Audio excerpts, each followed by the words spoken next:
Guys, এই যে জাহাজটা দেখতে পাচ্ছেন না, এই জাহাজ কিন্তু এই ঘাটে আসবে। আর এই ঘাটে আসলে ওই জাহাজে আমরা উঠবো, উঠে পুরো আর কি বুড়িগঙ্গা নদী আজকে ঘুরবো, পুরো ব্লগটাই দেখবে। আসসালামু আলাইকুম সবাইকে। সবাই কেমন আছেন? আশা করি সবাই অনেক অনেক অনেক ভালো আছেন। Welcome to my another blog.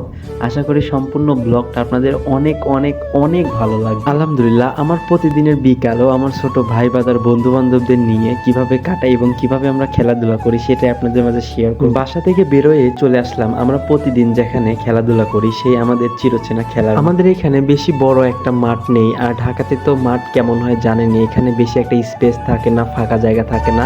তো আলহামদুলিল্লাহ আমাদের এই মাঠটা আছে, আমরা অনেক হ্যাপি। আমরা সব সময় মানে সব সিজনে সব খেলাধুলাই করি, ব্যাডমিন্টন, ক্রিকেট, ফুটবল সব খেলাই খেলি এখানে। আমাদের মাঠের পাশেই হচ্ছে নদীর পাড়, অর্থাৎ আমাদের মাঠ থেকে একটু দূরত্ব হচ্ছে নদীর পাড়, যেখানে আমরা সবাই মিলে হাঁটি। প্রতিদিন বিকেলে খেলাধুলার পর আমরা সবাই এই ওয়াকিং ওয়েতে হাঁটতে আসি। এখানে হাঁটার কি একটা মজার, কি একটা ফিলিংস, যারা হাঁটছেন তারাই বুঝবে। মানে সবাই মিলে হাঁটা একটা অন্যরকম শান্তি, মনোরম পরিবেশ, মনোরম বাতাস। আর সবসময় আমি চেষ্টা করি সবাইকে নিয়ে বিকেলবেলা একটু হাঁটতে খেলার পর। এই লোকেশনটা কোন জায়গায় হতে পারে, কেউ যদি চিনেন অবশ্যই কমেন্ট করে জানাবেন। এত সুন্দর একটা ওয়াকিং ওয়ে, আর হচ্ছে পাশ দিয়ে তো দেখতেছেনই বিশাল টাইটানিক চলে যাচ্ছে, মাঝে মাঝে এরকম যায়।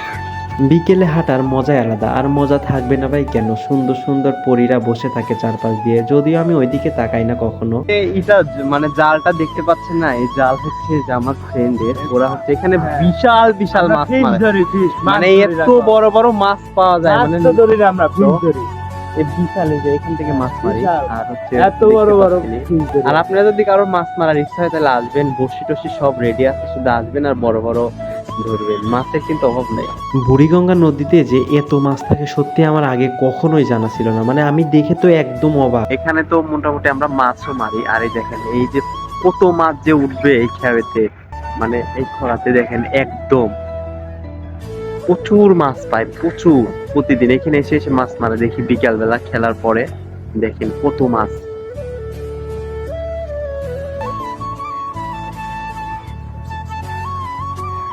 এত মাছ, মানে বিশাল বিশাল মাছ পাওয়া যায়, ছোট বড় সবগুলাই। যে দেখেন আসলে মাছকে মাত্র উঠাচ্ছে, উঠালে দেখতে পারবেন কত মাছ।